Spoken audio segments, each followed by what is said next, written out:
hay una imagen de estos días con la que quedarse es, sin duda, la de esos niños del Málaga Club de Fútbol Infantil que disputaban un torneo, el Costa de la Luz Cup, en Punta Umbría, contra el Sporting de Lisboa, y al ver que sus padres habían enzarzado en una bronca con otros padres, detuvieron el partido, se fueron ante ellos, abrazados, les dieron la espalda y después les hicieron un ostensible gesto de así no. Toda una lección. La especie mejora, la esperanza está en los niños, si es que nacen niños, porque la natalidad en Málaga toca fondo. De eso se hablará en la tertulia hoy, también de los ayuntamientos, claro, de los nombramientos, de la Diputación, de Juan Casá. Hablando de ayuntamiento, nos visitará el alcalde en nuestra barra libre ante su 6º mandato. Y hablando de fútbol, en el cara a cara hablaremos del Málaga Club de Fútbol, del club y su temporada con Joaquín Marín y Alejandro Carballo. Y por supuesto nos faltarán el ar de Troya y el arponazo del Capitán Ahab, así que dieta completa. Comenzamos ya y lo hacemos como cada semana con nuestro diccionario moral de la ciudad.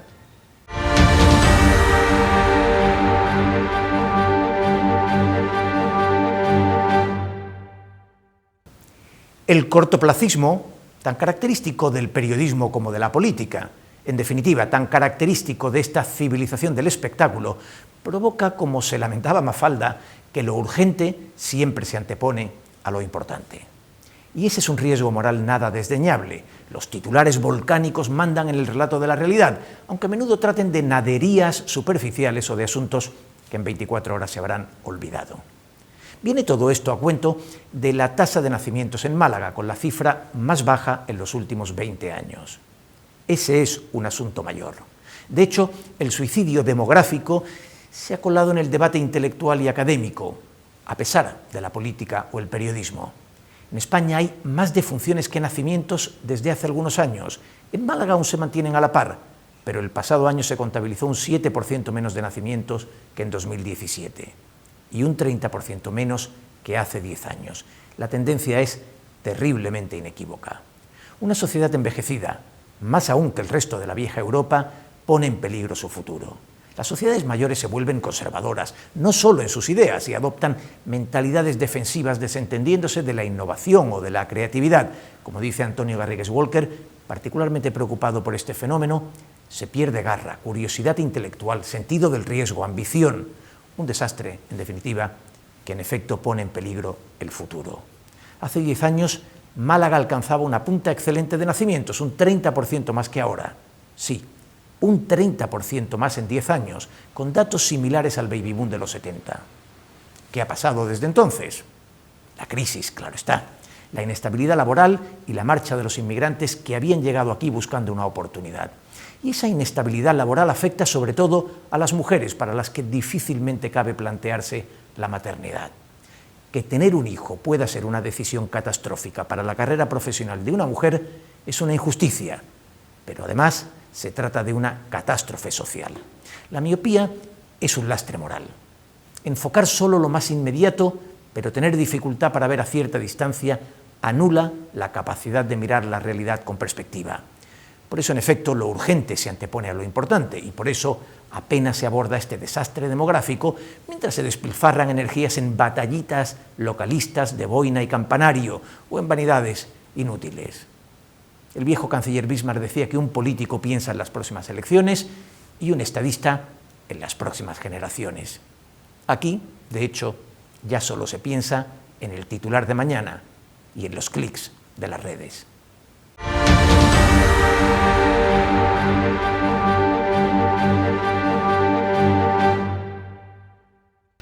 Bueno, pues arrancamos el tiempo de tertulia. No sé si arrancar con lo importante después de lo dicho y no con lo urgente. Pero tampoco sé si vosotros sois especialmente sensibles al asunto de la demografía. No sé qué pensáis realmente de estos datos del Instituto Nacional de Estadística que resultan verdaderamente inquietantes. Laura. Hola, buenas noches. Sí, resultan inquietantes, pero ¿quién se anima a tener niños hoy en día y conciliarlo con una carrera profesional digna y duradera? Pues claro, es normal y garantizar cierta progresión, ¿no? Que nuestros hijos estén mejor de lo que estuvimos nosotros y de lo que estuvieron nuestros padres. Es que las cifras de desigualdad son preocupantes. Hay unas bolsas de pobreza que se están aumentando y una desigualdad muy grande en ciertos barrios de Málaga y una inestabilidad laboral que hace que mucha gente no se anime. Es totalmente comprensible. Si la gente no puede tener ni una casa, ¿no? Es uno de los problemas. Tiene dificultades para encontrar un sitio donde vivir, ya no te digo donde tener una familia. Bueno, tienes razón cuando dices que no miramos un poquito a lo lejos. Eso coincide con un informe de Cáritas de esta semana y con otro que hubo del Instituto Nacional de Estadística, donde tenemos problemas absolutamente cronificados y no le damos ninguna solución, ¿no? Seguimos tirando para adelante porque tenemos una especie de... tenemos que trabajar tanto para poder vivir que casi no tenemos vida, ¿no? Y entonces, pues llévatelo a la política, a la sociedad, a la familia, a muchos de esos. Es ya... Yo decía que estaba en la media de la mesa con 2, ¿no? Pero hay aquí familias numerosas y todo. Y yo decía, yo ya he cumplido con 2, ¿no? Creo que la familia numerosa creo que la tienen los 2 funcionarios de la mesa, ¿no? Lo digo porque puede que sea un factor que tenga alguna relevancia en esto, ¿no? Bueno, yo decía ahí que Málaga hace 10 años, ¿no? Recordaba hace un momento que Málaga hace 10 años tuvo una punta de natalidad, de tasa, que recordaba los años 70 o que en fin, correspondía con el baby boom, y en 10 años se ha perdido, en fin, un 30%. Eso significa básicamente que la crisis ha cortado unas posibilidades que tienen que ver con el trabajo y con los inmigrantes. Se han ido los inmigrantes y se ha ido la estabilidad laboral. Sí, yo no creo que sea tanto el no mirar a lo lejos, ¿no? Porque yo creo que los responsables políticos y la sociedad es consciente de eso. Otra cosa es que esto no sea un problema que sea fácilmente resoluble con 3 medidas de gobierno, 2 decretos y un par de leyes, ¿no? Esto es un problema general del mundo occidental europeo que curiosamente tiene una gravedad mayor en el caso español, que además somos, después de Japón, creo que el segundo país más anciano, ¿no? Con la media de edad mayor. Y tiene que ver con las condiciones de vida que tenemos, efectivamente, lo que habéis señalado, no tanto con la pobreza, con la posibilidad de que no puedan tener una vivienda, que es evidente que hay una buena parte de la población que tiene dificultades para eso. Es que efectivamente una persona que empieza a tener una actividad laboral incipiente, pues ya tiene una suficiente edad como para que la constitución de una familia o de una pareja, de tener hijos, etcétera, etcétera, pues es mucho más complicada que lo que era antes, ¿no? Es una cuestión con lo que, como ha señalado Laura, pues tiene que ver con los salarios, tiene que ver con la estabilidad laboral, con los tipos de trabajo que se están haciendo en este momento, que no facilita con las ayudas sociales del propio Estado o de los propios gobiernos para que efectivamente, en caso de que haya dificultades, haya una cobertura mucho mayor a esos casos, que hace casi imposible que una pareja quiera montar una familia tradicional o no, con hijos, porque las dificultades son muy... Desde luego ha cambiado una cosa claramente, ¿no? Hace unos años se decía, es una sociedad acomodada y egoísta que prefiere no tener hijos para disfrutar más de ciertas, en fin, de ciertos placeres. Pero cuando uno observa realmente que la crisis es la que ha marcado una abrupta caída de la natalidad, sí que se relaciona claramente con la estabilidad laboral y con la inmigración, que era, por cierto, y sigue siendo en este momento, el 20% de los nacimientos en España son de extranjeros, el 20%, que es una cifra muy superior a la de la que representan como población. De todas maneras, este descenso se viene observando desde hace décadas. Es más, en los años 80 o 90, cuando ya se empieza a apreciar claramente la curva que desciende, era un sinónimo de cultura avanzada, que las familias no tenían que tener tantos hijos, al revés, 1 hijo, 2 hijos como mucho. La incorporación de la mujer al trabajo, lógicamente, también impactaba en ese aspecto, es decir, la mujer mantiene un papel súper activo y por tanto pierde lo que en el franquismo se le había encomendado, que era la crianza de los niños, ¿no? Pero ahora influye claramente el sector el impacto de la crisis económica, pero estamos más en una cuestión primero de derechos incluso de las propias parejas o de las propias personas a la hora de no tener el concepto de formar un hogar y tiene que tener hijos, ¿no? Hay muchas personas que deciden desarrollarse y que entienden que no tiene por qué la mujer no tiene que ser un elemento unívoco donde ser mujer tiene que ser madre por sistema, ¿no? Y efectivamente está la crisis, están los problemas que hay para tener una vivienda o para tener cualquier posesión mínima, la conciliación. ¿Dónde está la conciliación familiar para permitirte que podamos, una sociedad que necesita hijos, que se facilite la posibilidad de criarlo, o lo dejamos como pasa ahora en muchas ocasiones, que lo sueltas a las 8 de la mañana y lo recoges a las 6 o a las 7 de la tarde o a las 8 de la tarde y le vas metiendo actividades una tras otra? Eso yo no creo que sea ni siquiera sano, ¿no? Es decir, para eso, como las películas que hemos visto antes, ¿no? Mételo en unas cubetas y que te lo devuelva a la sociedad cuando ya estén criados, ¿no? Es decir, que son muchos factores, pero sí que estoy de acuerdo contigo en esa miopía, ¿no? De la que tenemos, que son cosas que nos importan, claramente, pero nunca están en los debates. Otro tema que para mí es fundamental, por ejemplo, y que nos está pasando, es la despoblación de las zonas rurales. Sí.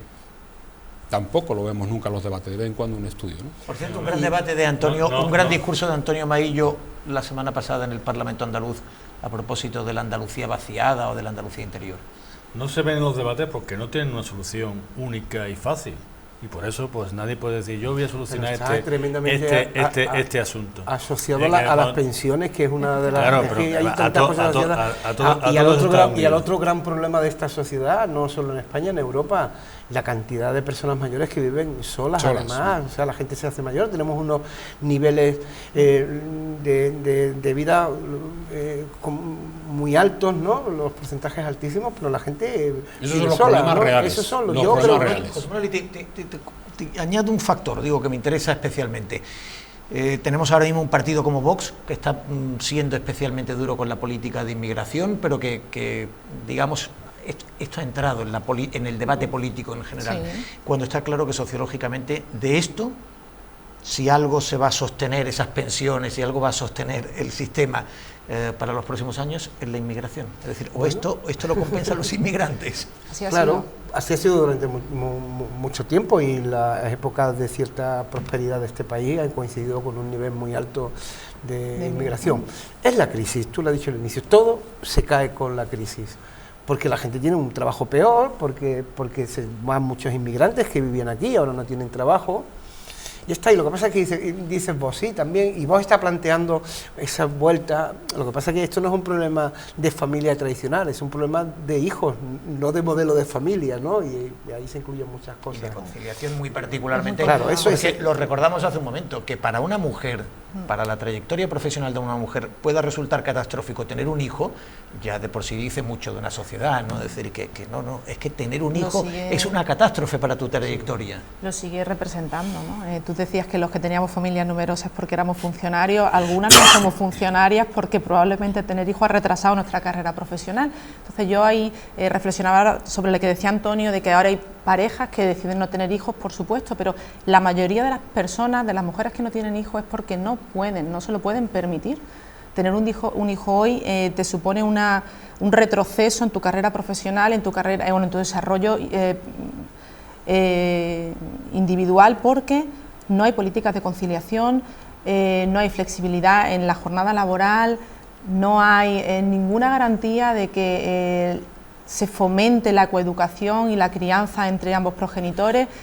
Es normal que cualquier chica que estudia en la universidad retrase la maternidad hasta que empieza a trabajar, cosa que bueno, que sucede cuando sucede, hasta que se estabiliza, y una vez que se ha estabilizado dice, y ahora voy a perder un año o dos para tener un niño, y lo terrible es que no pierde un año o dos, es que en el momento que tiene el niño es muy difícil volver a coger el ritmo que tenía, porque el niño se pone malo, tienes que ir a una reunión, y esa es una tarea que seguimos haciendo mayoritariamente las mujeres. Y si no, podemos hacer una comparación. Ahora sacamos los móviles, ¿cuántos grupos de WhatsApp de cole tenéis vosotros? A ver si tengo yo más que vosotros 4 juntos. Entonces seguimos asumiendo esto mayoritariamente las mujeres, y pues muchas renuncian a tener hijos, y otras, las que lo tienen, pues tienen uno porque siempre habían querido ser madre, porque lo querían, pero se dan cuenta de que como tengan más, su carrera se para siempre, ¿no? A esto se une que había una inmigración muy necesitada en España para ayudarnos en tareas domésticas, una ley que permitió y obligó a contratarla, y esas señoras, muchas están volviendo, porque con la crisis se dejó de contratar. Entonces no tenemos posibilidad ni sueldo para contratar a nadie, y tampoco hay a quién. Yo veo una solución muy a largo plazo y una cosa cultural realmente.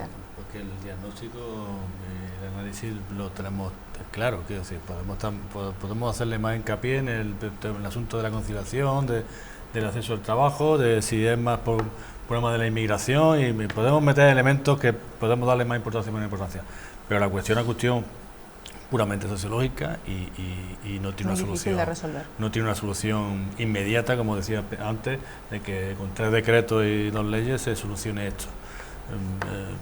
Va mucho con el crecimiento económico. Cuando hablamos de inmigración, sí, es un elemento, pero no tiene que ver con la inmigración. Es decir, habrá más inmigración en España con Vox o sin Vox si el desarrollo económico requiere más mano de obra y más profesionales en todos los ámbitos, que ahora mismo se necesitan paradójicamente en España. Pero es todo mucho más complejo. Claro. Que es verdad que los gobiernos y no abordan esto con intensidad, pues porque la solución no es fácil. No, pero desde luego este es el gobierno, o los últimos gobiernos españoles han sido, dentro de Europa, de los que menos compromiso con políticas activas dirigidas a paliar esta situación, de los que menos compromiso han demostrado. El gobierno Rajoy, como el gobierno Sánchez, ha sido muy corto, el gobierno Zapatero hizo aquel cheque bebé, pero en términos generales esas políticas estructurales de cierto calado, que tienen que ver evidentemente con el estado del bienestar, por supuesto, y el estado del bienestar tiene que ver con la situación económica al final. Está claro que es una de las asignaturas pendientes en España. Bueno, nos hemos permitido esta semana, y es un placer hacerlo, comenzar hablando de lo importante. Vamos ahora con lo urgente. Escuchamos El Ar de Troya y pasamos a hablar de política en el siguiente tramo de la tertulia.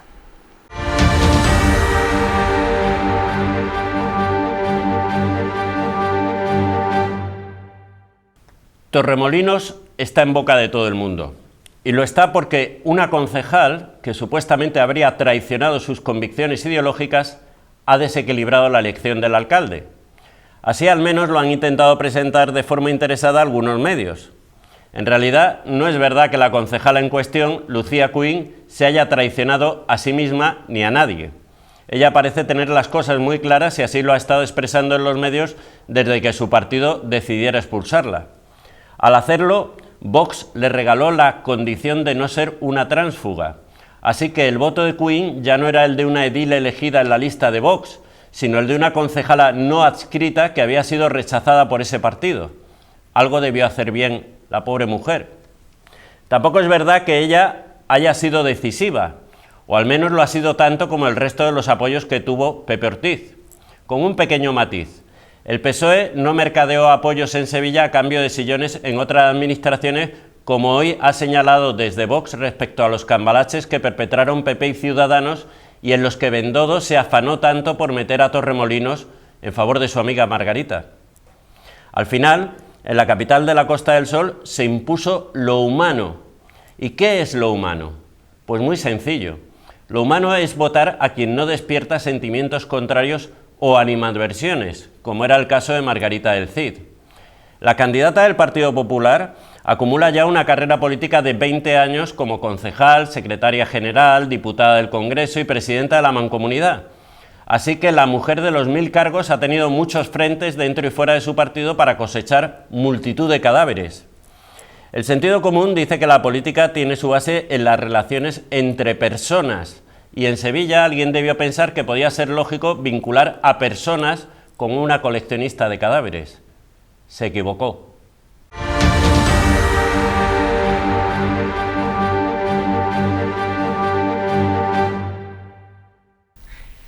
Bueno, pues bajamos de lo importante a lo urgente. Lo urgente estos días han sido la constitución de los ayuntamientos, y es verdad, el Ar de Troya hablaba de Torremolinos, es verdad que Torremolinos ha sido verdaderamente el foco de atención, ¿no? Quizás porque se han roto las expectativas o porque, bueno, digamos, tampoco las expectativas estaban al 100%, pero en cualquier caso se ha producido un cambalache, ¿no? Una operación extraña.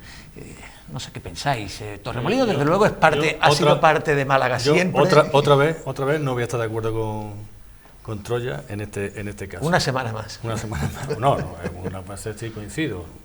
pero por lo menos en los fondos, aunque en la forma no. Pero en este caso no estoy en absoluto de acuerdo. Yo creo que Torremolinos, más allá de algunos detalles que él ha apuntado y que podremos apuntar y que se han conocido, me parece uno de los espectáculos más lamentables de la política que se han podido producir. Porque tiene todos los componentes de la parte más miserable de la política. Y no me refiero a los pactos o a los votos que se puedan dar o las coaliciones o las ayudas que se puedan producir en la política. Hay una concejal tránsfuga, o sea, por mucho que quiera cogerlo con pinza Troya, es tránsfuga, se ha presentado en las listas de un partido, ha sido elegida porque estaba en ese partido, aunque la señora concejal esta dice que si se hubiera presentado, que la han votado a ella, no han votado al partido. Y en un partido tan militante, por decirlo entre comillas, de como es Vox, ese voto tan absolutamente ideológico, decir que te han votado a ti y no al partido es bastante discutible. Que ha votado probablemente en conciencia o lo que le ha parecido bien. Yo no discuto lo que haya querido votar, porque los concejales, una vez que son ahí, están en un sitio, tienen libertad de voto como los parlamentarios. Estamos desacostumbrados en España a eso, pero es así. Pero evidentemente traiciona lo que eran las instrucciones o lo que era lo habitual en el partido. Si estás a tu partido y no quieres seguir, pues te vas a tu casa, y si no, pues tienes que asumir políticamente las responsabilidades. En el caso del concejal del partido o de lo que sea que ha montado Pedro Fernández Montes, pues lo ha hecho. Concejala también. Concejal también, pero te digo que lo ha hecho por una cuestión que además reconocida por Pedro Fernández Montes, puramente personal, de venganza personal. A mí me parece que todo ese espectáculo, más allá de que el alcalde elegido pues es legítimo, etcétera, etcétera, me parece que recoge lo peor de la política. Bueno, lo que pasa es, coincidiendo en el diagnóstico, también... ¿Coincidiendo conmigo? Sí, contigo de momento. Sorprendente. Menudo programita.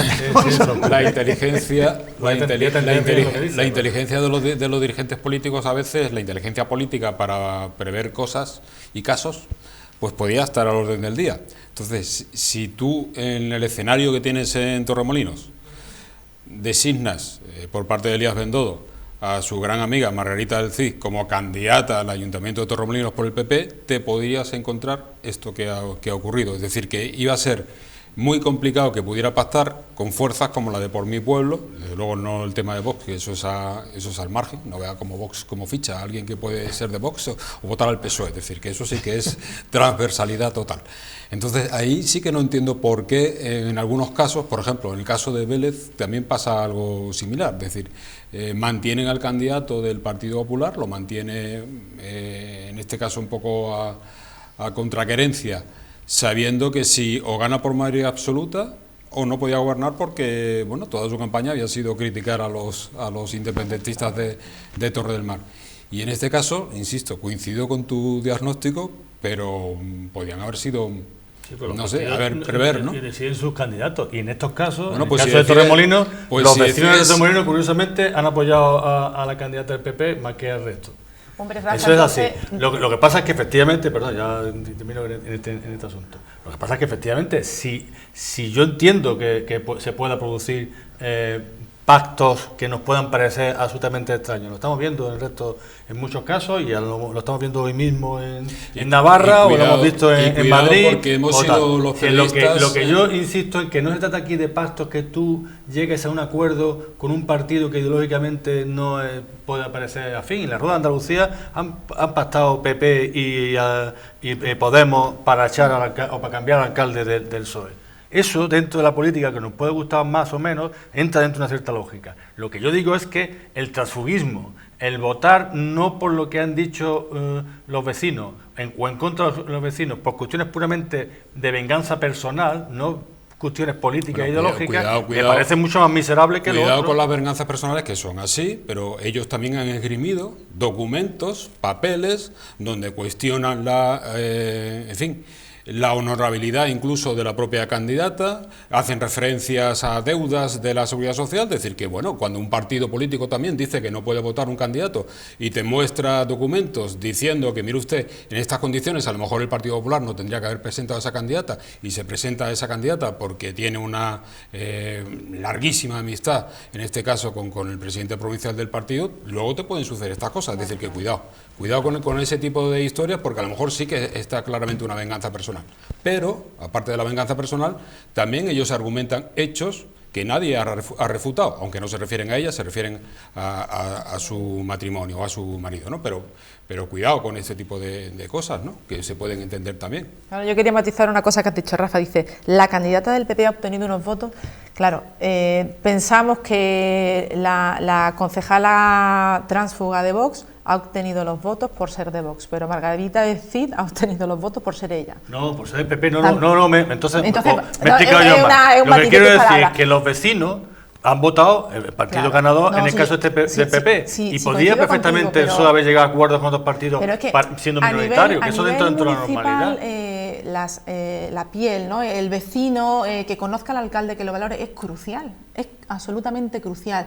¿Quién es el cabeza de cartel número 1 de Por Málaga al Congreso? Pues mira, sinceramente da igual. ¿Quién es el del PSOE, el PP al Congreso? Por supuesto.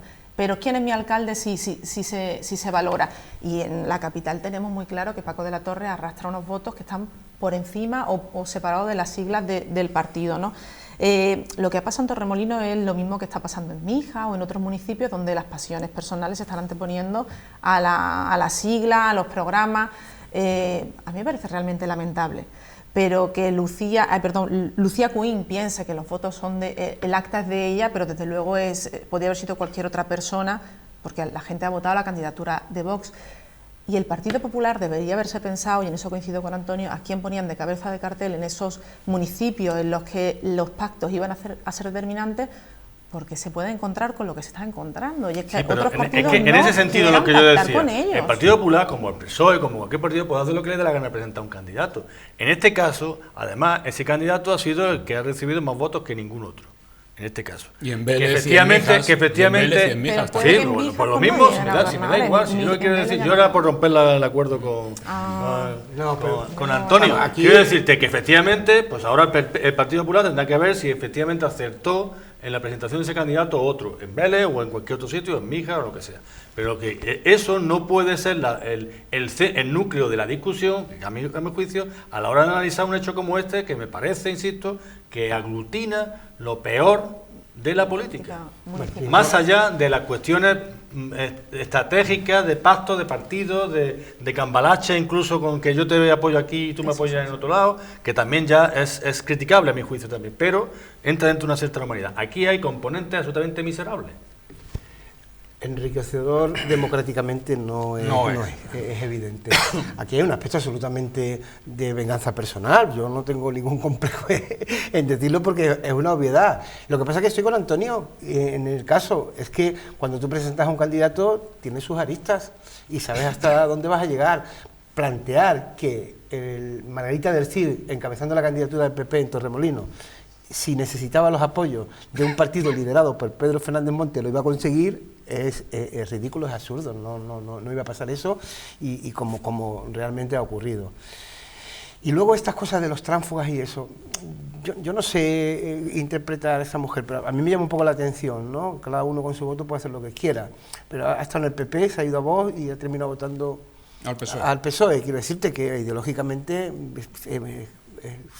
es complicado, quiero decirte que sí, que cada uno puede votar lo que quiera, pero mucha consistencia no hay, ¿no? Pero Rafa recordaba hace un momento, ¿no?, el caso de La Roda. En el mundo de las elecciones municipales, que no tienen nada que ver con ninguna otras, las pasiones locales son muy determinantes, es decir, las siglas se diluyen extraordinariamente en función de claves que muchas veces tienen que ver con las relaciones personales de uno y otro. Yo ahí que me parece que los cambalaches no funcionan. Yo siempre digo que todos los partidos políticos nos piden a los ciudadanos que votemos en conciencia y les falta contarnos luego que ya pactarán ellos desde la incongruencia, ¿no? O sea, quiero decir, pero en esos sitios yo lo que creo es muchas veces lo que hay es esa sensación de quitar a alguien que lleva mucho tiempo, ¿no? Y eso provoca a veces que partidos políticos que no tienen nada que ver digan, pero tenemos una oportunidad, este lleva aquí 30 años instalado, el que no nos ha hecho su cortujo. El que no nos ha sorprendido ha sido Juan Casá. Ahí todas las miradas en el pleno de Constitución del Ayuntamiento de Málaga, todos los focos apuntaban a Juan Casá. Es enigmático la frase que hemos podido interpretar, que le dijo, el otro día le volví a preguntar al alcalde ya públicamente qué es lo que la conversación, y más o menos se extrae diciendo, cuando, bueno, para los telespectadores, cuando toma posesión Juan Casá, tiene un pequeño diálogo con el alcalde excesivamente largo, no venía a cuento, ¿no? Con un intercambio de palabras más por parte de él que por el alcalde, que se dedicaba a sentir y casi lo estaba apurando a que se marchara. Y entonces luego el alcalde nos comentó que de alguna manera había dicho que se había equivocado en su estrategia, pero que era un hombre de honor, que era asturiano, y que juego limpio a partir de ahora, ¿no? Entonces, ¿qué estrategia tenía Juan Casá para él reconocer que se había equivocado? ¿Cuál era la estrategia? Esa es la que me queda a mí. ¿A qué estaba jugando? ¿A qué había jugado? No, yo creo que su estrategia quiere decir que una persona que se presentó en elecciones con 3 concejales y termina luego a la siguiente teniendo 2, después de 4 años de eso, pues ha equivocado su estrategia, se ha equivocado desde el minuto cero. Lo que está diciendo es que el electorado, la ciudadanía, no ha respaldado el órdago que hizo con Pomares y con Teresa Porras, no lo ha respaldado, sino que ha respaldado al alcalde. Correcto, por ahí sí. Bueno, pero un poco estamos diciendo lo mismo, sí. Y el órdago, ¿qué significaba? Juan Casá va a la Diputación y va a tener un papel relevante en la Diputación. Pero el órgano, que significaba decir que nunca iba a votar a Francisco de la Torre si seguía, si mantenía a alguno de los investigados en la corporación. Hay que reconocer que por ahí Ciudadanos ha negociado que por ahí es donde yo interpretaba el error. Ya, pero eso ahora viene el alcalde a este programa. Eso es un apaño también. Quiero decir, eso no era exactamente lo que había dicho, y él ha votado en contra de lo que dijo en la misma noche electoral. Vamos a situar a Juan Casá. Yo creo que Juan Casá ha ocupado en estos días una situación no solo incómoda, sino difícil de entender en todos los sitios. Por eso yo interpretaba que esa era su estrategia, que evidentemente o se eliminaba, entre comillas, de la lista a Pomares, a Francisco Pomares, al exconcejal de urbanismo, ahora concejal en la reserva, como lo ha llamado el alcalde, o lógicamente no iba a apoyar la lista y por tanto podía suceder el cambio, ¿no? Bueno, es un apaño, a mí es que me cuesta trabajo, pero es una solución. A mí es que me cuesta trabajo engarzar en una misma frase Casá y estrategia, o sea, me cuesta trabajo, pero bueno, el caso es que pues vamos a hacer una cosa. Vamos a hacer una cosa, Rafa, vamos a hacer un pequeño alto y te doy 2 minutos para que engarces a casa con la estrategia. Regresamos enseguida.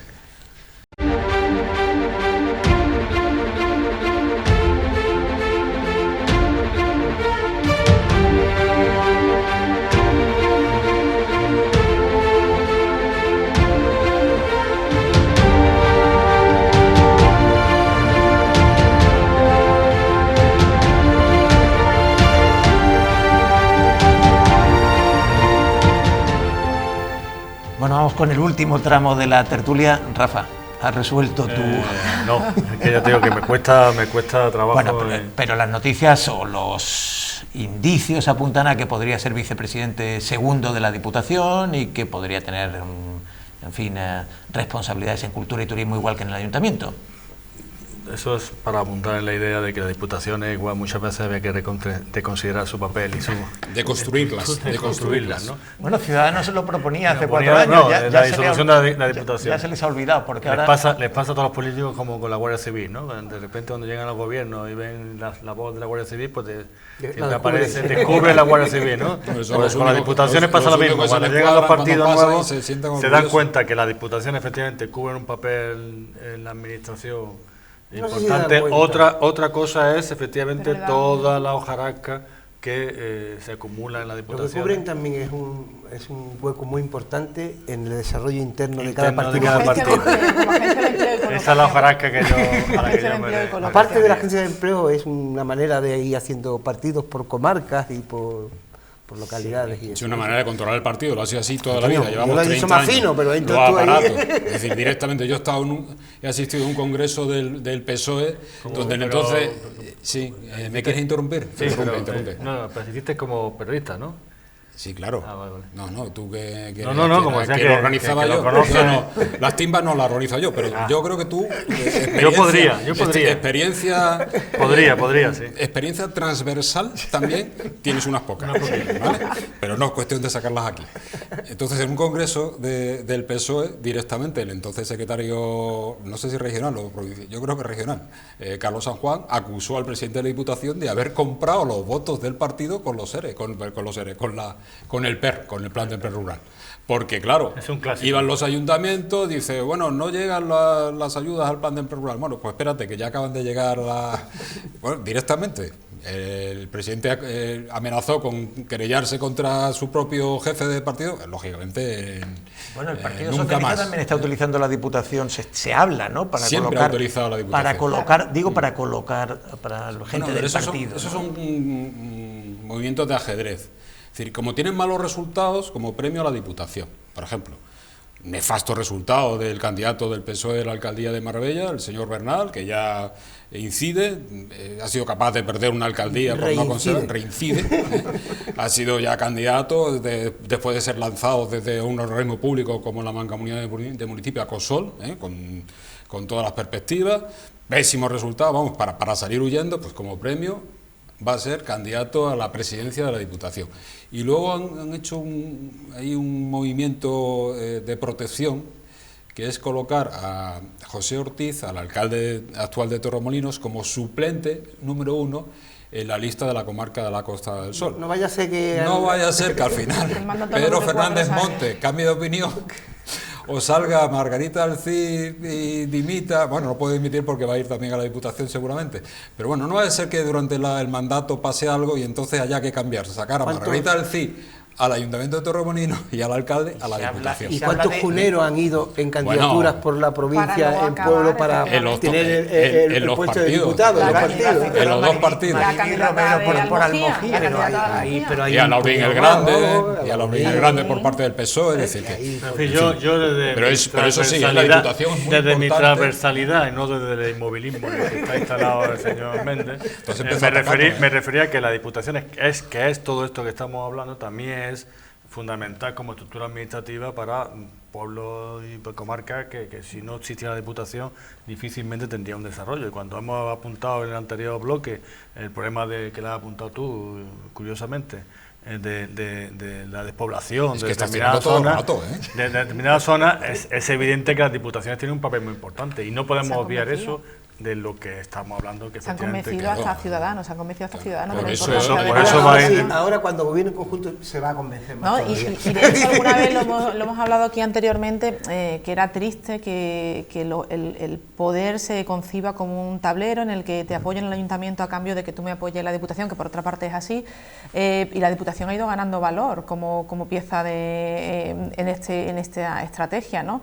Con Juan Casá tuvieron que negociar paralelamente con el partido y con él, porque era realmente él voluble. El PP nunca llegaba a fiarse y no pudieron anunciar antes el pacto en la capital porque su voto estaba en el aire. El apoyo de Ciudadanos al Partido Popular era evidente, pero el de Juan Casá, que seguía siendo determinante, no lo estaba, y parece que algún... Oye, ¿quién puede ser un descubrimiento, por cierto? No sé si seguisteis los discursos en la constitución de la corporación en Málaga, es Noelia Losada, la que iba número 2 en la lista de Ciudadanos. También se va a recuperar Alejandro Carballo, que por cierto también está luego en este mismo programa, pero Noelia Losada hizo un discurso sólido y en fin, mostró buenas maneras. Si lo comparamos con los discursos, claro, a mí me parece brillantísima. Los líos de Ciudadanos, la conclusión del lío de Ciudadanos, a mi juicio, es una falta de respeto a los votantes en Málaga. Tú no puedes llegar a la Corporación Municipal de Málaga, obtener 2 concejales que son determinantes, formar parte del equipo de gobierno con 2 concejales y quitar a uno de ellos, llevarlo a la Diputación y entonces dejarlo al Ayuntamiento. Eso, quiero decir, tú, una operación de esa característica la puedes hacer cuando tienes 5 o 6 concejales, cosas de esas, pero tienes 2. O sea, pero no sé si será muy brillante, pero lo que va a tener que ser es muy trabajadora, porque va a tener que estar en 200 comisiones. Se ha quedado lo que quería. No, Antonio, pero Deportes, que el año que viene hay un congreso nacional o una capitalidad europea del deporte. Sí. Se ha quedado los museos, que lo va a llevar el alcalde directamente. No, lo que pasa es... No, Antonio, pero hay comisiones informativas, hay juntas de gobierno, hay urbanismo. Entonces, ¿Ciudadanos no va a estar representado en ninguno de esos sitios? Está en el gobierno. Si es que Ciudadanos forma parte del gobierno, es un gobierno de coalición, con lo cual no va a estar Ciudadanos allí para detectar cosas y denunciarlas. Pero es un gobierno de coalición. La responsabilidad, vamos a ver, la responsabilidad de lo que pase en estos 4 años del Ayuntamiento de Málaga es por parte del PP igual de Ciudadanos. Cualquier decisión que se tome del gobierno, Sí. si hay alguna vez alguna irresponsabilidad o alguna irregularidad, no es, yo era de Ciudadanos, yo voté que no en la Junta de Gobierno, no, mire usted. Hombre. Eso es solidario y compete a todos. No estamos hablando de dos Ciudadanos partidos, querrá estamos seguir hablando dentro de de 4 un años, gobierno de ¿no? coalición. Querrá seguir, Gobierno de ¿no? coalición. Yo Sí, si sí, formara parte de un significa su gobierno voz. de coalición con otra formación política, que no es a la que yo me he presentado, pones a vigilarla. me gustaría estar en los sitios donde se deciden las Vamos a cosas. ver, si tú estás en el gobierno conmigo, lo que puedes hacer es vigilarme, porque no te fías de mí. Pues no sí. entres en el gobierno. Vale. Pero no es vigilarte, Antonio. Si Ya sé que no Ciudadanos entrarías. no consigue... Es compatible las dos cosas. Ya. Si Ciudadanos Ya no sé que no. consigue tener una Y voz vigilar. propia en el ayuntamiento, Ciudadanos desaparece en 4 Pero estoy de acuerdo, años. es una falta de Necesitan respeto. tener una voz Mandar a propia. Juan Casa. Con 2 concejales o sea, ahora mismo, por ejemplo, el ciudadano lo que lleva a los organismos cuando no los cambia es ellos como cambio. Y deben ser tan buenos que aquí van a cambiar 2 instituciones con 2 concejales, uno en el ayuntamiento y otro en Bueno, la están Diputación, cambiando ¿no? ellos mismos ya, ¿no? Porque Uno ya en cada pueden... uno. Ahora estaban Ay, por admitiendo que Dios. se Ciudadanos nombrara... es un gran bluff. Es un gran bluff. Con Noelia ha ganado Ciudadanos y probablemente también gane el ayuntamiento. Bueno, y están deseando que Juan Casa dé el definitivo Y si- paso y si- atrás para que y entre no en es la radio. contradictorio, no es Y contradictorio con lo y que sin tú... Juan Casado ha ganado Claro, el equipo de gobierno, ¿no? Exactamente, O no al es, menos contradictorio, no es contradictorio con lo que tú estás diciendo. Efectivamente, pues en el caso de la concejala esta, pues tendrá que multiplicarse si quiere efectivamente tener presencia en los toma de decisiones importantes. Pero bueno, eso es un problema que veremos a lo largo de, Sí, pero no de me- tal. pero Pero no- quiero decirte en un que... partido político que Tanto entra en un ella, gobierno. tanto ella como la nueva portavoz del gobierno conjuntamente de PP y de Ciudadanos, porque luego cada grupo tiene su Tiene propia su portavoz. portavoz. Elisa Pérez de Siles en el caso del PP y Noelia en el caso de Ciudadanos. Bueno, que de Ciudadanos solo puede ser Noelia, dadas las circunstancias, pero luego está Susana Carrillo, que era la número 2 en la Carillo. lista. Carillo. Y además elegida por ser independiente, en palabras del alcalde, con lo cual Alucina dice, no, Una como es tarea un realmente gobierno difícil para de la 2 persona que acaba de partidos, decir. elegimos a un independiente para que sea la portavoz de los dos. Bueno, en cualquier caso, Es genial el tanto alcalde. Noelia como Carillo, las dos tienen una trayectoria profesional y un prestigio, digamos, de capacidad de multiplicarse. Con enorme. el caso de Susana, que sí la conozco, te iba a decir lo mismo. Es decir, bueno, ahora está por demostrar su habilidad política o su capacidad política a frente del ayuntamiento como portavoz, pero evidentemente le avalan una trayectoria profesional que no le avalan a la mayoría de los concejales ¿Tú la conoces de entonces? ninguno de ¿La- ninguno de los ¿La partidos, conoces? de ¿Le la has dado oposición y del consejos gobierno. ya? ¿Le has dado consejos ya? ¿La conoces? Todavía no. Bueno, la semana que viene Es que hablaremos. ya te he dicho, tú sabes, has destacado que soy muy transversal. La semana que viene hablaremos de los sueldos de los concejales una vez que desvelemos los entresijos del enredo que se ha producido a partir de la noticia de que el Partido Socialista había pedido un aumento de sueldo para los concejales y, en fin, la próxima semana más.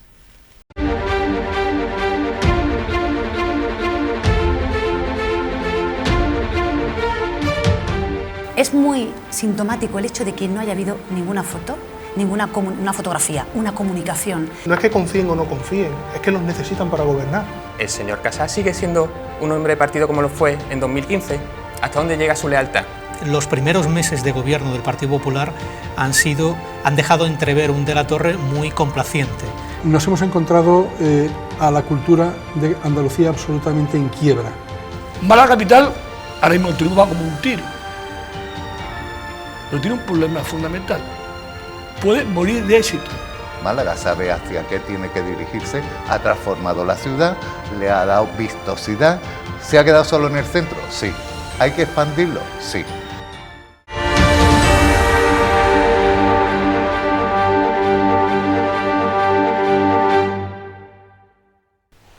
Bien, pues recibimos en nuestra barra libre hoy, como les decíamos, como les habíamos anunciado, al alcalde de Málaga, al que es difícil felicitarle y esperar que se sienta como quien estrena algo nuevo, porque son 6 veces estrenando alcaldía, de modo que cualquier cosa menos un sentimiento de gran novedad, ¿no? Bueno, si quieres, podemos decir, si quieres, que la novedad puede estar en que esta etapa, pues una etapa más, con más sensación de estabilidad que la anterior, ¿no? Que la última. Al tener un gobierno de coalición, podemos enfocar los temas con una mayor seguridad de poder ir cumpliendo plazos en cuanto a tramitación presupuestaria, y eso nos dará mayor agilidad, ¿no? Es un escenario, por tanto, más atractivo, entiendo, no solo para los que estamos en la responsabilidad de gobernar, sino también para la ciudad. Desde luego, para cualquier político, la estabilidad es uno de los grandes valores a la hora de gobernar, quien está al frente de la responsabilidad, ¿no? Sí, la seguridad de que tienes los votos en el órgano plenario, que es el equivalente, digamos, al Parlamento a nivel nacional, para que las iniciativas presupuestarias o las que necesitan esa mayoría absoluta, poder contar con ella. Eso es importante para que los objetivos puedan avanzar. ¿Usted tiene la sensación de que en el anterior mandato se quedaron cosas, más allá del final y de los últimos presupuestos, pero se quedaron cosas por hacer que se debieron y se pudieron hacer y no se hicieron porque no se daban esas mismas condiciones? No muchas, no cabe duda que los temas de presupuestos, al final está claro que se quedó ahí, el presupuesto del año 2019, que es una de las primeras cosas que tenemos que hacer ahora, y ir configurando también el presupuesto del año próximo, del 2020, y luego pues hemos tenido retrasos en la aprobación del presupuesto, y eso dificulta luego la gestión de las inversiones que un presupuesto tiene, que tienen su entidad y su importancia. Te quedan menos meses para poder tramitarlo, ¿no? Con lo cual luego da la impresión realmente de que no cumples los objetivos de inversión que te planteaban, ¿no?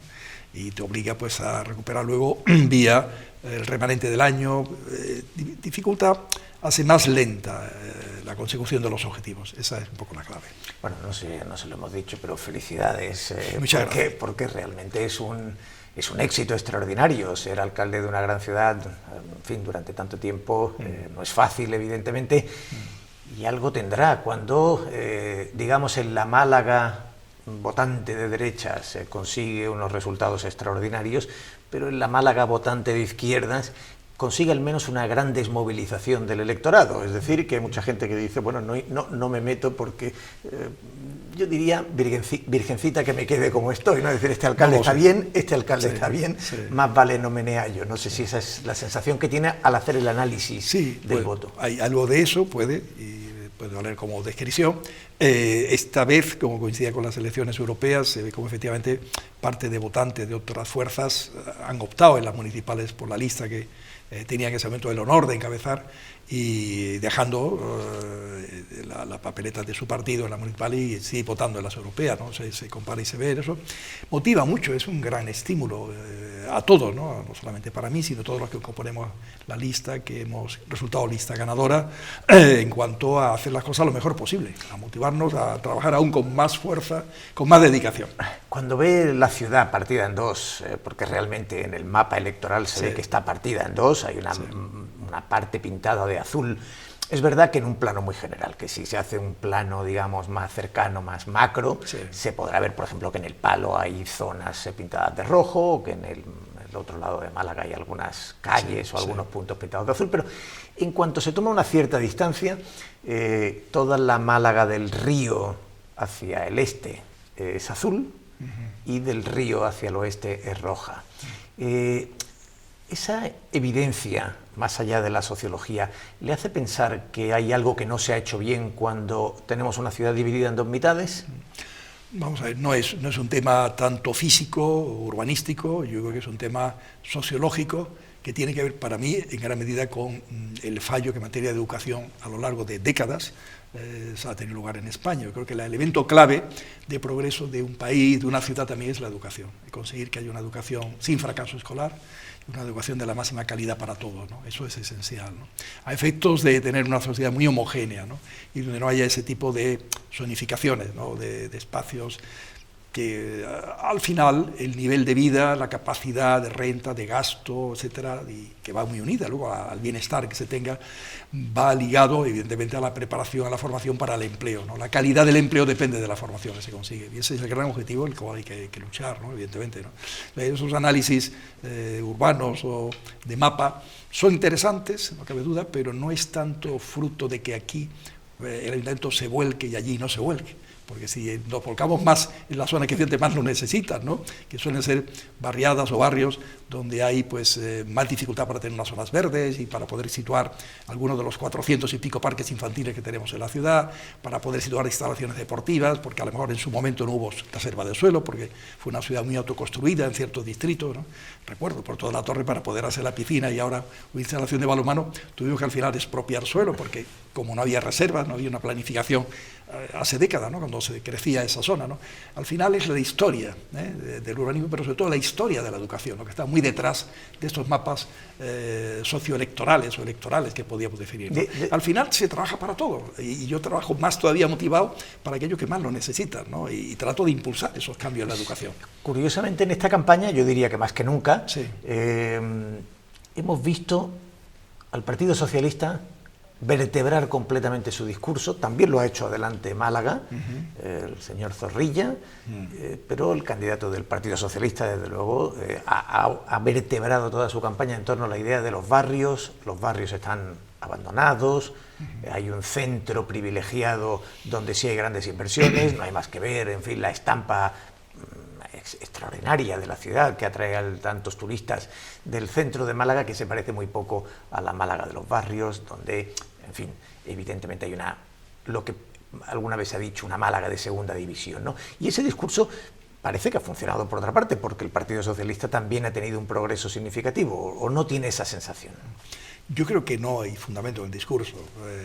Nosotros, dentro de los 185 barrios de Málaga, no hacemos distingos, a todos atendemos, dentro de las limitaciones presupuestarias. Somos una de las ciudades más moderadas fiscalmente, donde los impuestos son más bajos, los impuestos municipales de toda España, ¿no? En relación a la población que se tiene, o sea, por habitante, por decirlo de una manera bien clara, ¿no?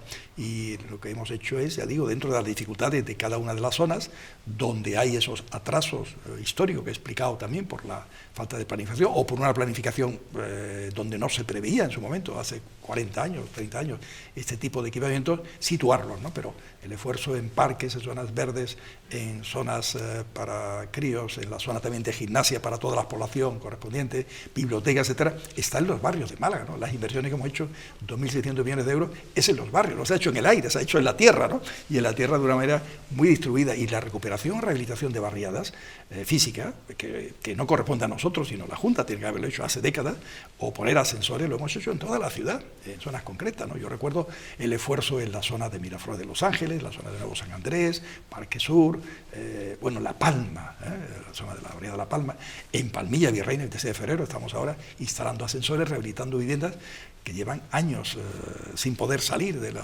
algunos ya personas mayores, etcétera, de una manera muy clara, ¿no? En el conjunto no corresponde a la realidad. Yo eso lo he negado a lo largo de la campaña y he afirmado que nuestro trabajo está planteado en esos términos. La propia descentralización cultural, la apuesta por Tabacalera, la apuesta por el Distrito 6 con la antigua prisión que vamos a hacer, poner en marcha el cuartel de la Trinidad, o convento de la Trinidad, que queríamos haber hecho un gran proyecto cultural, y ahora con la Junta podemos dialogar sobre ello, ¿no? Principia, el Centro de Ciencia Principia, que es en la zona de Palma-Palmilla, la zona del distrito de Palma-Palmilla, va en esa dirección, como Pensamos que esos iban a ser proyectos del anterior mandato. No, Principia ha sido... No digo Principia, sí. digo el convento. El convento, no había manera el convento lo hicimos nosotros, pusimos sobre la mesa cuando se planteaba la aduana. En aquel momento, cuando yo recibí la plataforma de la aduana, primero de los actos míos de alcalde, año 2000, les dije a la plataforma, Eugenio Chicano presidía ese grupo, ¿por qué no hacemos 2 por el precio de 1? Más o menos, ¿no? ¿Por qué no conseguimos que la aduana sea para Bellas Artes un gran museo de Bellas Artes reforzado con el Prado, porque nuestra colección no tenía potencia suficiente, un gran museo arqueológico en la Trinidad, que ya venía de los años 70 ese tema pensado, reforzando con Museo Arqueológico Nacional u otros museos europeos, ¿no? Ese detalle no entraba, pero del Prado sí entramos, ¿no? Y no tuvo acogida, no lo entendieron. Yo creo que entendían que a lo mejor pretendía que la aduana no se liberara. Nosotros habíamos estado a favor de la conversión de la aduana en un equipamiento cultural, y llegó el momento de empezar las obras y le escribí tanto a Madrid como a la Junta para que el dinero, la diferencia, lo ponía el ayuntamiento, porque son oportunidades históricas. Y ahora visité el otro día con el equipo de cultura de la Junta la Trinidad. Es una pena que eso no se hubiera hecho. Le iba a preguntar, alcalde, por qué tendríamos una gran... Pero en fin, haremos algo importante. Ha sido lamentable durante todos estos años ver la gran cantidad de proyectos que se formulaban y que se perdían, sí. En fin, en el cortoplacismo de las promesas. Cuando ahora ve a la Junta aparecer con un nuevo proyecto, ese Centro Nacional de Diseño y de Arquitectura, ¿qué sensación tiene? Pues una sensación de realidad, de que se puede hacer verdad, porque la Junta, que no quiso apoyar esta apuesta nuestra por hacer claramente de los mejores museos, quizá el mejor después de los museos centrales de Madrid, de Bellas Artes, o sea, el Prado y el Arqueológico Nacional. El siguiente podía ser Málaga, quizás compitiendo con Bilbao o Sevilla en Bellas Artes, y Arqueológico hubiera sido el mejor después de Madrid. No apostó por ello y entonces con la Trinidad no sabía qué hacer. Inventó Parque de los Cuentos, el Instituto del Patrimonio, distintos temas, al final un centro para creadores que era como lo mismo, una réplica de lo que hacíamos en proyectos en la prisión provincial antigua. Y ahora sí hay un tema que se ve que puede tener contenido, lo hemos hablado, planteamos el otro día, y creo profundamente que el diseño tiene su desarrollo como museo y como también como centro de enseñanza, de experimentación, etcétera, complementario y reforzando lo que ya tiene Málaga. Ahora, la sensación que tenemos, alcalde, es que con la nueva Junta de Andalucía, el nuevo gobierno andaluz del Partido Popular, es usted, en fin, con la cortesía que le caracteriza, pero que se la regateaba al anterior gobierno andaluz socialista y que con este es de una complacencia exquisita, ¿no? Es decir, cada proyecto, por ejemplo, si la Junta hubiera venido con un Centro Nacional de Diseño y Arquitectura... Ningún problema. Si lo de diseño fue casi conjuntamente, digamos, puestos a la mesa por la Junta, por el equipo de Cultura y por nosotros mismos, pues mismo. Es un tema sobre el cual, desde que tuve noticia de uno que hay en Barcelona, Museo de Diseño, podíamos Málaga aspirar a ello. Sé el interés que hay la gente que está en la enseñanza de diseño, en la escuela de San Telmo en El Ejido, ¿no? Pero la diferencia, ¿cuál es? Que la Junta antes sobre la Trinidad hablaba, teorizaba y no nos decía nada, ni siquiera antes, ni durante, ni después, nos enterábamos por la prensa, y la actual nos habla y visitamos conjuntamente y nos inspiramos conjuntamente, trabajamos juntos, es la diferencia, ¿no?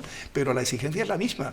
Yo, precisamente en estos días en los medios ha habido sobre el tema del aeropuerto, que si la Junta está, y he dicho, hombre, si la Junta no apoya o no se apoya a Andalucía en el aeropuerto de Málaga, tendrá que explicar por qué no lo hace, ¿no?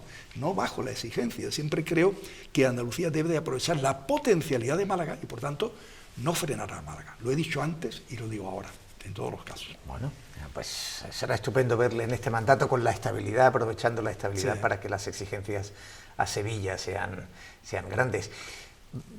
¿Va a echar de menos a su amigo Juan Casá en la casona? Bueno, va a estar en los plenos, lógicamente. En los plenos, ¿no? Va a estar, no en el día a día, ¿no? Cuando lo tenía más cerca. Va a estar, parece que lo ha querido él y el Grupo Ciudadano que esté en Diputación, y nosotros ningún problema en ese sentido, es un tema que hemos hablado en estos días, y encantado de que ahí pueda realizar su acción política. La provincia es maravillosa, es muy complementaria de la ciudad, y por otra parte la Diputación y el Ayuntamiento de Málaga están llamados en estos años a seguir colaborando, a colaborar más aún, apoyándonos también en la Junta de Andalucía para proyectos como el auditorio, que debemos sacar entre la Junta, el Ayuntamiento, colaboración que sea a menor escala de la Diputación y Madrid, Ministerio de Cultura. ¿Y por qué Diputación? Pues porque el auditorio no solo para la ciudad, es un proyecto para el área metropolitana, para la provincia, para más allá de la provincia, Campos de Gibraltar, hasta Motril, etcétera, y está plenamente justificado todo ese escenario de colaboraciones. Por tanto, que haya algún diputado la Diputación que venga de los equipos municipales, ¿no? Y en definitiva de la coalición de gobierno, en este caso a través de Ciudadanos, yo eso lo veo positivo. Cuando dice alcalde que está llamada en estos años la Diputación a jugar un papel importante con el Ayuntamiento y con la Junta, ¿quiere decir en la medida en que coinciden los tres con el signo del Partido Popular? O... Por un lado porque hay una Junta más abierta al diálogo que antes, a la hora de reconocer la potencialidad de las ciudades. Facilita, hombre, facilita más el diálogo. Yo no he encontrado mucha facilidad de diálogo antes en los temas. He encontrado freno a muchas cosas. Podría contar 1000 anécdotas, ¿no? Hablando de museo, yo ofrecí el MUPAN cuando lo terminamos, las salas temporales, mientras hacía lo de la aduana, por si se quería hacer una selección de las obras de Bellas Artes en esa sala nuestra durante los años necesarios. No había problema en empezar la etapa nueva del MUPAN, eso del matrimonio, atrasar unos años mientras ponernos al servicio de aquello. Fue rechazado de una mala manera, con unos malos modos de la Junta increíble. No quiero ni repetir las palabras que se dijeron entonces por la delegada de Cultura en Málaga, ¿no? Yo creo que hay un escenario nuevo, distinto, que facilita evidentemente el diálogo. Como hay un camino recorrido de entendimiento, de colaboración y tal, en muchos temas, la senda litoral, etcétera, pues podemos trabajar claramente en esa línea de, me parece que la colaboración institucional, ayuntamientos en general, entre nosotros, el área metropolitana. Yo planteé, por ejemplo, hace ya unos meses, estaba el gobierno anterior de Rajoy, la vía perimetral del área metropolitana de Málaga, con presencia de Diputación, con presencia de la Junta. Siempre me ha gustado hacer las cosas así. Y por supuesto los ayuntamientos del área metropolitana. Es un gran proyecto importante para la conectividad, para la permeabilidad, para que no se nos saturen las redes, sin que eso suponga que no apostamos por el transporte público. Tenemos que hacer una operación parecida para el tren del litoral, para el tren de Málaga a Marbella, y ahí también la colaboración nuestra con Diputación y los ayuntamientos de la costa y la Junta de Andalucía y el Ministerio, en este caso de Fomento, me parece esencial. Creo profundamente en las colaboraciones institucionales.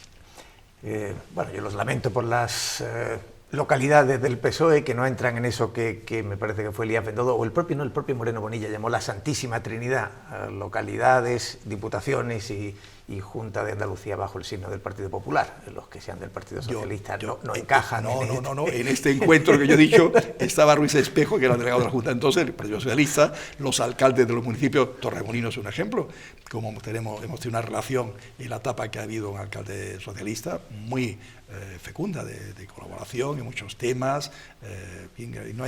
Fui a Marbella, que me lo pidió el alcalde Bernal, para hablar del plan estratégico de Málaga.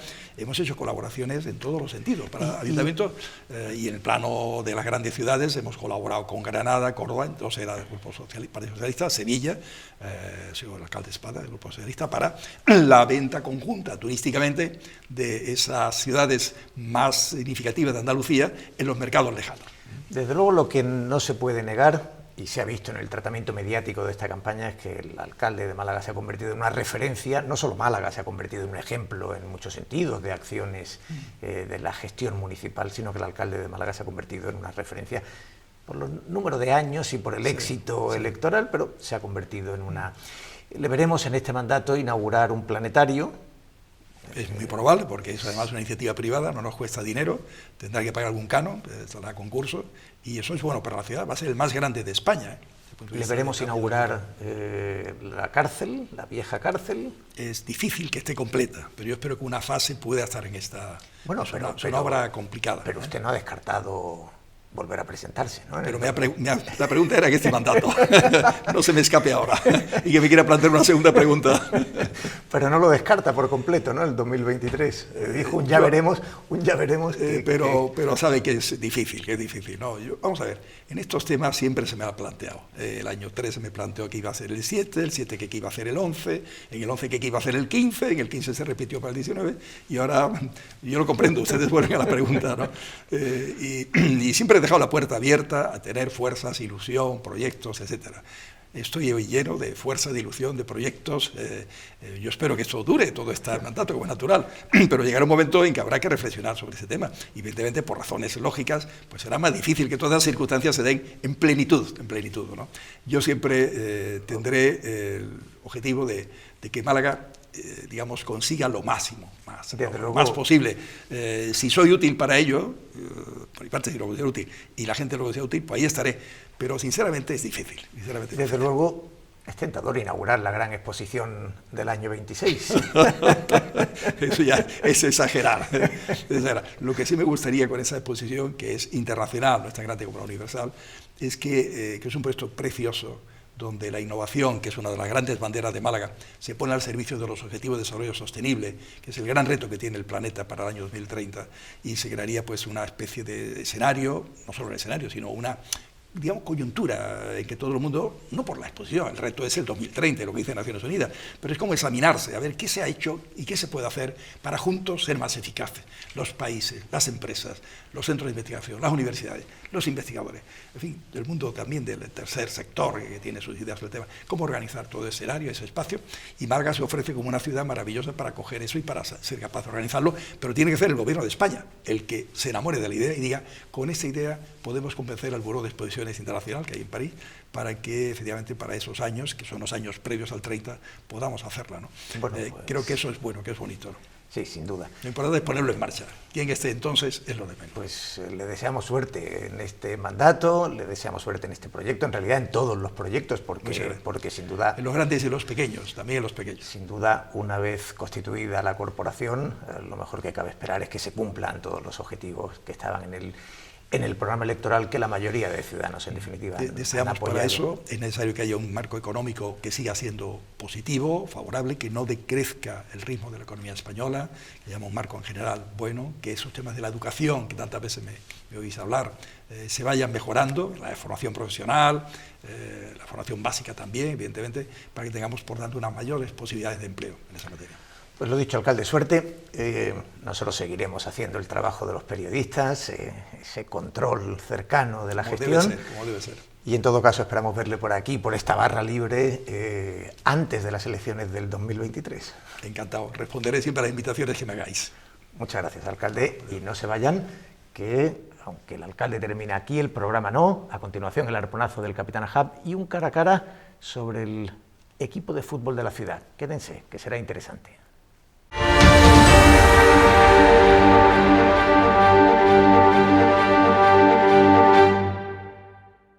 Alguien decía que la mejor manera de acabar con un revolucionario es darle un escaño en el Parlamento. Y es una frase bonita, pero obviamente falsa.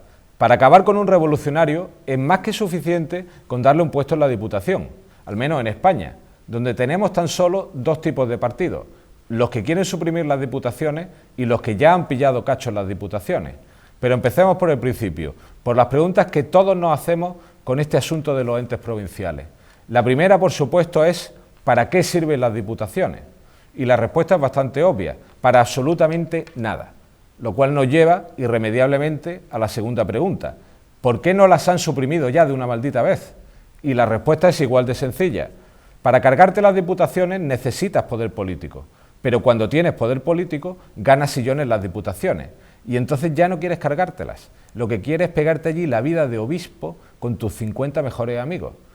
Y el ejemplo más claro de esto es Ciudadanos, que en su día fue el gran adalid de la supresión de las diputaciones, a las que consideraba un espacio para los enchufados de los partidos y los cargos de confianza.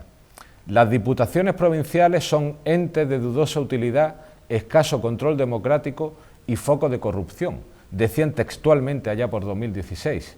Incluso todavía se podía encontrar la supresión de las diputaciones en su programa de 2019, pero ya como sin ganas, sin mucha convicción y sin darle ninguna bola. ¿Y por qué esto ya no es importante para ellos?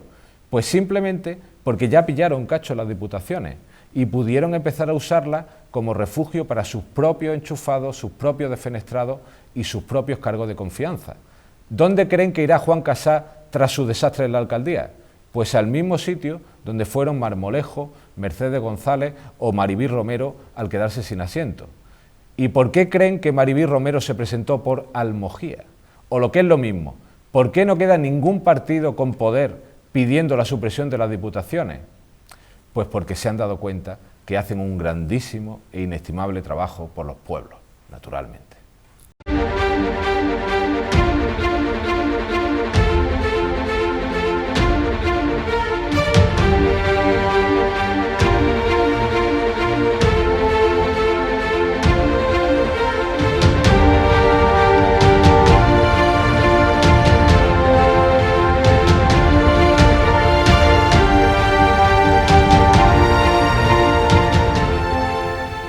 Bien, vamos con la última parte del programa, nuestro cara a cara.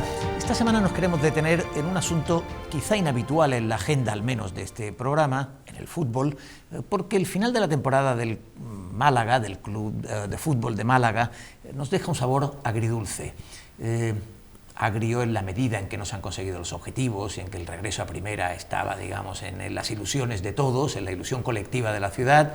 Dulce en la medida en que la reacción de la afición seguramente hace pensar a muchos que hay suficiente apoyo para mantener ese mismo reto el año próximo, en fin, y tratar de luchar por lo que esta vez ha sido imposible, finalmente.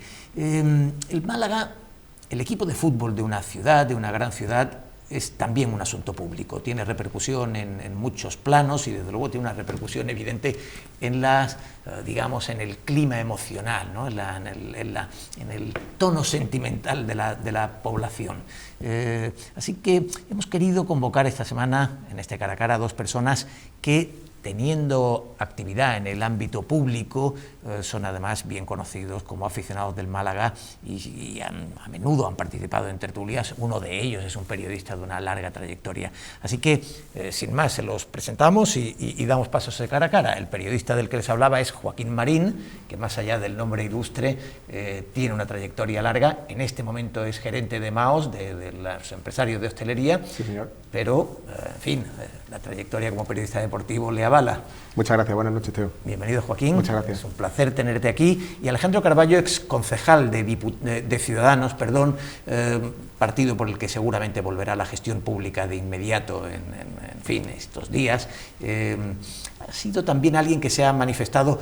Jugó al fútbol, por cierto, llevó la camiseta del Málaga en el Estadio de la Rosaleda en alguna ocasión, y en todo caso es alguien que se ha manifestado a menudo sentimentalmente, pero también racionalmente sobre el fútbol, ¿no? Cuasi hooligan del Málaga, podemos decirlo así. Bueno, pues más allá del hooliganismo, que es un sentimiento irracional, yo os planteo la cuestión, ¿no? Es decir, acaba la temporada, hay que hacer balance de la temporada y balance del club, de qué podemos esperar para el futuro. Bueno, yo como aficionado la verdad que sí que me preocupa, o sea, el futuro, ¿vale? Si hablamos del balance de la temporada, yo creo que se empezó bien, se fichó un entrenador resultadista buscando el objetivo de ascender a Primera División. A mí no me gustó desde el primer momento, aunque pueda sonar un poco ventajista el comentario a esta altura, pero sí creo que el club reaccionó tarde, porque sí que se vio un revulsivo cuando llegó Víctor y el Málaga sí que mejoró mucho en su juego. Yo creo que se han cometido muchos errores de la planificación y sobre todo a la hora de reaccionar, que eso viene también motivado probablemente por la estructura del club, que depende de una sola persona prácticamente a la hora de tomar decisiones y no permite esa agilidad pues que a lo mejor en otro club sí que sería deseable. Bueno, yo creo que los objetivos del Málaga no se han cumplido ninguno de los dos. El primero era quedar en el primero o segundo para ascender directamente y el segundo era quedar en el playoff y superarlo. No ha sucedido ninguna de las dos cosas, con lo cual el balance debe ser forzosamente negativo y decepcionante. El futuro sabemos que no está escrito, por supuesto, pero evidentemente los factores concretos en los que nos podemos basar para hacer una proyección no son los más halagüeños. De todas formas, se han visto cosas muy raras en Málaga precisamente, como por ejemplo el último ascenso, en el que fue un segundo año, pero después de haber salvado la categoría el año anterior, no como ahora que hemos estado a punto de subir, sino que estuvimos a punto de bajar, ¿no? Con lo cual la esperanza para un aficionado al fútbol es irracional y siempre se mantiene, y yo por supuesto estoy deseando que empiece la temporada ya. O sea que... Sí, yo ahí coincido contigo, estoy deseando de que llegue ya el mes de agosto, que empecemos otra vez a ir a la Rosaleda. Y a mí una cosa que sí me da cierta esperanza es lo que ocurrió con el Granada. Granada bajó a segunda división, también cuando un equipo baja de primera división a segunda tiene una inyección económica importante para mantener más o menos los salarios y bueno, y puede hacer una apuesta importante para intentar subir a primera división. No lo consiguió, de hecho no se clasificó ni entre los 6 primeros, creo recordar, y este año ha subido. Ha subido con, en teoría, una plantilla más modesta que la que tenía el año anterior. Entonces, bueno, nos podemos mirar en ese espejo para ver si el año que viene pues somos capaces de la afición ya la tenemos, ese sentimiento de orgullo que se ha despertado, ¿no?, aquí a última hora. Espero que se siga manteniendo el año que viene y que entre esa conjunción de elementos pues podamos conseguir el ascenso el año que viene. A mí eso no me cabe la menor duda. Yo sostengo que la afición es el mayor patrimonio que tiene el Málaga como club de fútbol. Siempre lo ha sido. Probablemente en esa época oscura de la desaparición hubo una generación o dos perdidas, ¿no?, que se suele decir, de niños que no tienen nada de malo, pero bueno, que no son del Málaga, lamentablemente, que ahora tendrán pues cálculo de unos 17, 18, 20 años aproximadamente. Pero también esa felicidad de las Champions cultivó el malaguismo en muchos pequeños, entre ellos, por ejemplo, mi hijo, el que el otro día en la Rosaleda lloró como una magdalena, y yo casi también con él, porque bueno, al fin y al cabo te encuentras en el caso de decir, bueno, no te preocupes que es solo fútbol, pero no es solo fútbol, realmente sí. Es un sentimiento que excede al fútbol. Yo decía, no lloro por el maldito fútbol, lloro por el Málaga, ¿no? Porque para nosotros el Málaga es mucho más, y supongo que para cada uno de su equipo es mucho más que un simple meter un gol o ganar un partido. Dejadme que os interrumpa un instante porque, en fin, el balance de la temporada quizás queda claro, ¿no? El balance de la situación del club, es decir, ¿qué se puede, la estructura, tú antes aludías a que todo depende de una persona, la estructura, lo que hemos visto en los últimos años, cuando uno digamos, hace un análisis más o menos racional, ¿permite tener esas esperanzas en el futuro tan claras? ¿O no? Yo cuando hablaba de preocupación no me refería a los deportivos, evidentemente, que al final va ligado todo, ¿no? Pero me refería sobre todo a la supervivencia del club como estructura, como como bueno, una entidad que tiene que tener una gestión, y esa gestión evidentemente influye mucho luego en la composición de una plantilla a la hora de tener objetivos como el ascenso a Primera División, y eso es lo que me preocupa. No sé qué va a ocurrir en el club. Tengo constancia de que económicamente es cierto que no vamos a tener problemas, pero como mínimo no vamos a tener la misma solvencia que hemos tenido este año por ese presupuesto añadido que te da la Liga al bajar a Segunda División. Pero bueno, esperemos que sí, que es cierto que hay grandes profesionales dentro de la casa que puedan desarrollar su trabajo, que les dejen desarrollar su trabajo, que es importante, y que también está por resolver el tema del juicio famoso con Blue Bay. Tampoco sabemos a ciencia cierta quién va a gestionar el club en los próximos años, y todo eso, claro, ese caldo de cultivo no hace que tengamos una expectativa como club halagüeñas cara al futuro. Yo creo que bueno, eso tenemos que intentar desde la afición, pues hacer contrapeso con esa situación, intentar insuflar todo el ánimo del mundo a los jugadores que tengamos para la próxima temporada, e intentar pues el reto de volver a Primera División. Bueno, en este caso creo que la varita mágica no es más que la gestión, es decir, habida cuenta de la penuria económica, siempre poniéndolo por supuesto en su correcto sitio, que vamos a tener, evidentemente lo que hay que hacer es acertar con la gestión, y no queda otra en ese sentido. Nos podemos por supuesto despedir de estrellas, Montiveros por ejemplo, lo más normal es que además no solo que te lo quiten, es que será una necesidad desprenderte de él, lamentablemente, porque es un jugador absolutamente imprescindible ahora mismo, pero será la gestión la que tenga que abrir el camino forzosamente. De todas maneras, con respecto a lo que dices de lo de la propiedad, a mí lo que me llama la atención es que este club, no ahora, sino ahora y de hace 20-25 años atrás, siempre tiene que tener forzosamente propietarios de fuera de Málaga. No veáis aquí, por supuesto, ningún sentimiento de animadversión hacia lo extraño, que en Málaga no rige, pero no tiene sentido. La última vez que hubo propietarios malagueños, el club desapareció, y desde entonces siempre hemos tenido propietarios de fuera. Parece que lo que se dice siempre es que los malagueños no queremos al club. Bueno, al menos no hay alguien que dé un paso para ello, y ahora tenemos una pelea entre un señor de Qatar y un señor de una empresa hotelera que tiene sede en Málaga, pero que en absoluto es malagueña, ni el malagueño ni nada. Ya digo, sin pedir el DNI, pero hombre, es una falta de amor propio.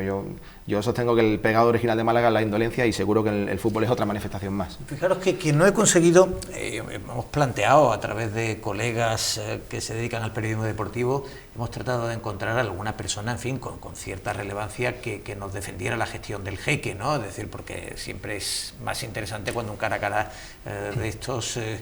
pues en fin, permite la polémica, ¿no? Pero nadie sale a defender al Jeque. Y yo la pregunta que os hago, vosotros que entendéis de esto, una afición se tiene que identificar con su equipo, con los jugadores, evidentemente, con sus colores, pero ¿funciona bien un club si la afición no se siente conectada o no respalda, por así decirlo, la gestión del propietario? Porque lo que yo he observado estos días, hablando con gente, sondeando, es que es difícil encontrar a nadie que se identifique con el Jeque, ¿no? Sí, sobre todo en esta última época. Es cierto que el Jeque hasta no hace tanto tiempo sí tenía defensores, y tenía muchos defensores dentro de la afición. De hecho, yo desde el principio es cierto que tenemos que agradecerle que gracias a la inversión que hizo originalmente el Jeque en el Málaga, pues fuimos a la Champions y todos pudimos disfrutar de aquello, es cierto, pero consecuencia de aquello, y hay gente que todavía no lo sabe, estuvimos a punto de desaparecer como club, por todas las deudas que se generaron, y muchas veces eran por no pagar en los plazos que tenían que pagar, y al final se tuvo que vender jugadores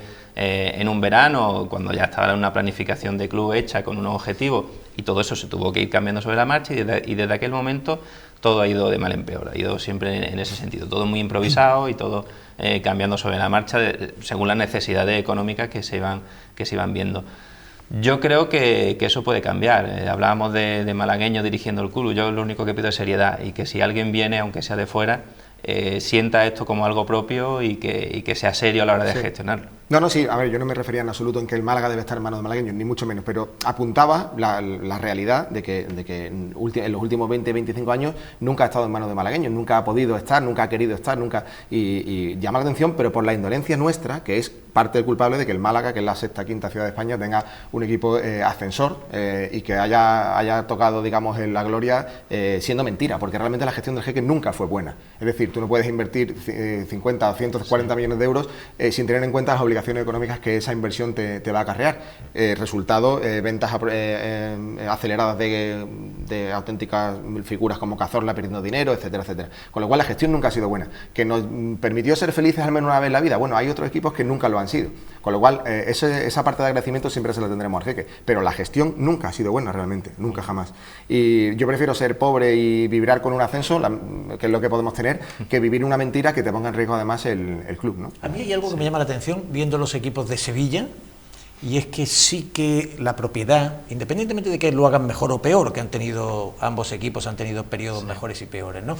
Pero sí que claramente el club está en manos de la ciudad, ¿no? Es decir, se percibe esa relación incluso como entidad. Sí.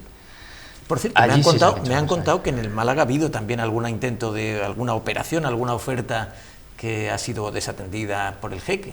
No lo sé. Bueno, sí, en el pasado sí se habló de un inversor chino, ¿no? Se hablaron de... Y americanos también, incluso algún movimiento malagueño... Sí, hubo un verano, de hecho, lo que pasa es que de hecho yo creo que hubo algo que no fructificó, que hubo algo sí bastante avanzado, pero no fructificó precisamente por el juicio que tenía pendiente con Blue Bay el Jeque. A ver, todos sabemos que realmente, aunque no sean ofertas que estén ahora mismo sobre la mesa, pero intención de comprar el Málaga es un club muy jugoso para cualquier capital extranjero. Y más podemos hablar del Reino Unido, sin duda, ¿no? En la situación actual. Lo ideal sería que el Jeque y Blue Bay se pusieran de acuerdo y decir, vamos a vender, nos repartimos al 50% o a la cantidad que haya estipulado el juez en su sentencia, y que entre realmente gente que le tenga, no amor a esto, porque el amor se cogerá con el tiempo, pero interés económico y por lo tanto cuidar mejor la parcela, ¿no? Hay una luz al fondo del túnel, que es que, según tengo entendido, Blue Bay le correspondería el 49% del accionariado, de las acciones. De las acciones del Jeque. Es que no es la totalidad. Vale. Es el 49 del 97, creo, algo así. Vale, entonces ya está. Pues mi argumento se va al traste directamente. No, porque yo pensaba que los minoritarios iban a ser los que decidiesen, porque creo que tienen el 2 o el 3% de las acciones. Puede ocurrir, efectivamente. Van a ser los que decidan quién gestiona el club. Entonces, aunque no seamos propietarios los malagueños, ¿no? Por decirlo de alguna forma, del club, pero sí que tener la llave, y de eso yo sé mucho de ese tipo de cosas, ¿no? Que aunque no esté en mayoría, pero tener la llave es importante luego a la hora de tomar decisiones dentro de una organización, pues creo que eso sería importante también, de mantener ese equilibrio. Último minuto y medio, 2 minutos, yo os agradezco la concisión y en fin, la concreción. Joaquín, además te lo pregunto a ti especialmente como gerente de los hosteleros, ¿qué representa el club para la ciudad que a veces no nos damos cuenta? Exactamente, a veces no nos damos cuenta. El club para la ciudad es una carta de presentación al mundo realmente. Cuando el Málaga tuvo la fortuna de jugar la Champions y todos los malaguistas de disfrutarlo, bueno, salvo un episodio concreto de los hinchas del Anderlecht que vinieron a liarla, pero bueno, pues solamente tenemos que mirar la fase previa y los cruces, quién vino aquí, cuánta gente vino, por qué, cuánta afición se crea, cuántas empresas pueden cerrar un buen año gracias precisamente a 4 o 5 fines de semana o entre semana en este caso, porque era la Champions buenos, etc. Y no solamente eso, es imagen. Es decir, yo creo que la imagen pública de una ciudad al mundo no es que esté coja sin el equipo de fútbol, pero el equipo de fútbol le completa, le da un plus. Además, que si... ¿Cuántas veces nos hemos ido a una ciudad de Europa y hemos dicho, bueno, ¿y aquí quién juega, no? ¿El equipo de aquí cuál es? Que me voy a comprar la camiseta o una bufanda, un recuerdo, tal... Evidentemente el plus que te da como imagen e identidad de ciudad es tremendo y espero poder recuperarlo en un año. Sí, no hay dinero que pague una campaña publicitaria que se acerque ni siquiera a lo que supone un equipo de fútbol de nivel en una ciudad, eso es evidente. Pues, os agradezco mucho de verdad que nos hayáis acompañado y que nos hayáis hecho entender un poco mejor la situación del club. Ellos mantienen la ilusión, no sé si todo el mundo lo hace, pero en todo caso dejémonos arrastrar por esa ilusión o por esas esperanzas, que será lo último que se pierda, al menos hasta la próxima temporada. Muchas gracias, de verdad, los dos por acompañarnos, y muchas gracias a ustedes como cada semana. Volvemos el próximo jueves, hasta entonces.